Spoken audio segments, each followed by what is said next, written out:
ध्यान से सुनिए, उदाहरण के लिए बात को ध्यान से समझिए। परमेश्वर उसी तरीके से हमारे आत्मिक जीवन में भी करता है।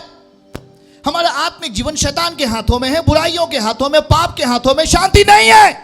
पर प्रभु कहते हैं मैं अपना बल दूंगा, और उसका बल उसका वचन है। जब उसके वचनों को आप ख्याल करते हो और कहते हो यीशु लिखा है कि मैं तेरे आगे आगे चलूंगा, वाकई परमेश्वर चलेगा आपके आगे आगे। Hallelujah, hallelujah. हाँ, कोई व्यक्ति थे, कह रहे थे कि एक विश्वासी परिवार था, और वो विश्वासी परिवार के यहाँ कोई भाई गए हुए थे। कोई भाई, ध्यान से सुनना, कोई भाई गए होते, और उस परिवार के लोगों ने, जब वो भाई जाने लगे रास्ते पर, कहीं यात्रा पे जा रहे थे, जब वो जाने लगे तो उस परिवार के लोगों ने कहा कि और सुनिए भैया जी, थोड़ा सा आप प्रार्थना करके तब निकलिए, प्रार्थना करके निकलिए ताकि आप सुरक्षित रहें, ताकि आप। तो वो व्यक्ति क्या बोलता है मालूम है?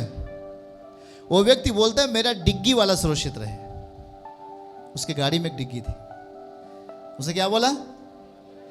मेरा डिग्गी वाला सुरक्षित रहे। हमें क्या प्रार्थना है, मेरा मजाक में क्या बोला वो बोला मेरा डिग्गी वाला सुरक्षित रहे, और वो चल दिया। प्रार्थना नहीं किया, प्रार्थना नहीं लिया, वो चल दिया। जानते हैं कुछ दूर पहुंचने के बाद उसका एक्सीडेंट हो जाता है। हकीकत में कोई आपको स्टोरी ऐसे नहीं बता रहे, उसका एक्सीडेंट हो जाता है और वो सब के सब मर जाते हैं जो लोग गाड़ी पे थे। पर डिग्गी जब उसकी खोली जाती है तो उसमें अंडे निकलते हैं, और एक भी अंडा फूटा नहीं था, बिल्कुल सुरक्षित था।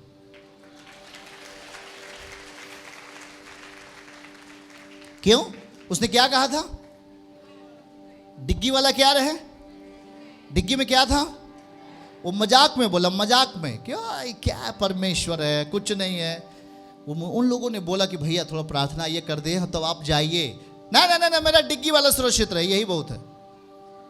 और एक्सीडेंट हुआ, भयानक एक्सीडेंट, मर गया, गाड़ी चूर हो गई, डिग्गी खोला, अंडा सुरक्षित है, एक भी दरार नहीं पड़ा। हालेलुया बोलिए। परमेश्वर का वचन हमें बल देता है, उसकी आज्ञाएं हमें नया जीवन देती हैं। आमीन बोलो। क्या आप बढ़ रहे हो? बगल वाले से बोलो, क्या आप बढ़ रहे हैं? ध्यान से सुनिए, यहां पे यही चीज लिखा गया, क्या आप बढ़ते जाओ। मैं इसी पे आपको दिखाऊंगा। बढ़ते जाओ उद्धार पाने के लिए। उद्धार आप में है तो आप उद्धार पाने के लिए बढ़ते जाएंगे। क्या उद्धार आप में है? हाथों को उठा के सब लोग बोलो, क्या उद्धार आप में है? अगर उद्धार आप में है तो उद्धार पाने के लिए आप बढ़ते जाएंगे यीशु मसीह के नाम में। ओ चीज देखो, यहां पे लिखा है, आत्मिक दूध की लालसा करो। आज से किसी के बैल, किसी गधे का लालसा नहीं करना। किसी जानवरों को देख के, बड़ा हष्ट पुष्ट जानवर है, ओ जी आपका गाय कितना अच्छा है, आपका जानवर कितने अच्छे हैं, आप इस बात की लालसा नहीं करें। लालसा क्या करना है? परमेश्वर के वचन की। अगर आप उसकी लालसा करें, हाँ एक बार आप देख सकते हो, हाँ ओ बहुत अच्छे जानवर हैं आपके भाई, बहुत अच्छा घर है आपका, वेरी गुड। पर घर में जाकर के आप कहीं भी रहो, उसके वचनों को अपने जीवन में भरपूर आने दो। आमीन बोलो। एक दिन उसके जैसा आप कभी होने लगेंगे यीशु मसीह के नाम में। आमीन, हालेलुया।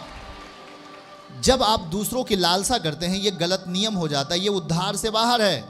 जब आप किसी अन्य वस्तुओं को, संसार की अन्य चीजों को लालसा करते हो, ये उद्धार के बाहर का शब्द है, ये उद्धार के बाहर की बातें हैं, ये उद्धार में नहीं है। परमेश्वर ने यहां पर अगर लालसा करने के लिए कहा होता, उसने ये नहीं कहा था, वो ये नहीं कहता कि निर्मल आत्मिक दूध की लालसा करो। अगर वो कहता तो यहां पर लिख देता सीधा सीधा कि आप संसार की लालसा करो। लिखता कि नहीं लिखता?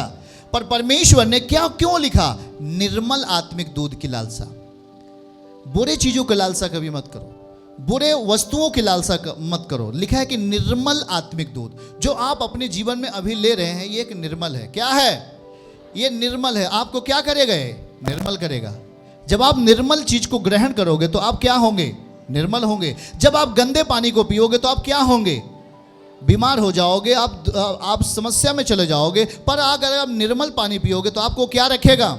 सुरक्षित रखेगा। हाँ या ना बोलो। यहां पे यही बात देखो, हमें किसको सीखने की जरूरत है। आज हम बहुत चीजों की लालसा करते हैं, हमारे पास नहीं है, प्रभु मेरे पास ये, आज अपना सर फोड़ने लगते हैं। बहुत सारे ऐसे लोग हैं, मेरे पास ये चीज नहीं है, चाहे गहना बेचो चाहे खेत बेचो, पर मेरे लिए ये चीज होना चाहिए। आप बुरा लालसा कर रहे हो। यीशु ने क्या कहा वचन में सीखो, यीशु ने कहा सही समय पर तेरे लिए सारी चीजें होंगी।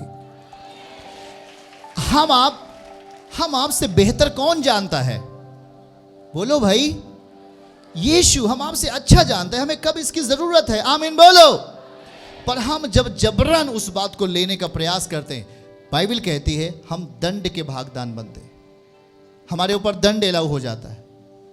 अगर आप किसी चीज को जबरदस्ती मांगते, ये नहीं है अभी होना चाहिए, चाहे कुछ नुकसान करके लाओ, खेत लेके बेच के गहना बेच के किसी तरीके से वो चीज लाओ, आप उद्धार के बाहर लालसा कर रहे हैं।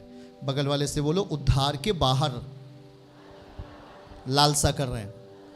और जो चीजें उद्धार के बाहर लालसा की जाती हैं, वहां पर परमेश्वर का बल काम नहीं करता। वहां पर किसका बल काम करेगा? उद्धार के बाहर किसका बल काम करता है? शैतान का बल काम करेगा। वो आपको बोलेगा ठीक है बेटा, तू अपना घर बेच के लेके आ, तू अपना जमीन बेच के इसको लेके आ, तू अपना गहना बेच के लेके आ, और उस पर शैतान काम करेगा, उसे फिनिश करता जाएगा, खत्म करता जाएगा। आप लाते रहोगे, अपना गहना बेचोगे, अपना घर बेचोगे, आप लाते रहोगे, शैतान उसे क्या करता रहेगा? क्योंकि वो परमेश्वर की मर्जी में नहीं है, इसलिए परमेश्वर का बल भी वहां नहीं है। और जो चीज परमेश्वर की मर्जी में नहीं होता, वहां परमेश्वर का बल भी नहीं होता है। आप बगैर उसकी मर्जी के, बगैर उसकी इच्छा के जो भी चीजें ला रहे हो, उस पर किसका बल काम करता है? शैतान का बल काम करता है। और आप रोते हो और आप माथा पीटते हो और कहते मैं तो दरबार जाता हूं, मैं तो सेवकाई में जाता हूं, फिर मेरे लिए आशीष क्यों नहीं है? क्योंकि आप अपनी इच्छाओं का प्रयोग वस्तुओं को प्राप्त करने के लिए करते हैं। ध्यान से सुने, नहीं, बगल वाले से बोलो नहीं करना। सब कुछ सही समय पर यीशु मेरे लिए देंगे। चर्च की सभी प्रार्थनाओं को और परमेश्वर के दास के द्वारा टीचिंग सुनने के लिए और अपडेट्स को जानने के लिए हमारे इस चैनल को सब्सक्राइब करें और साथ में बेल आइकन को दबाएं, ताकि जब भी लाइव प्रार्थना हो तो सबसे पहले आप देख सकें।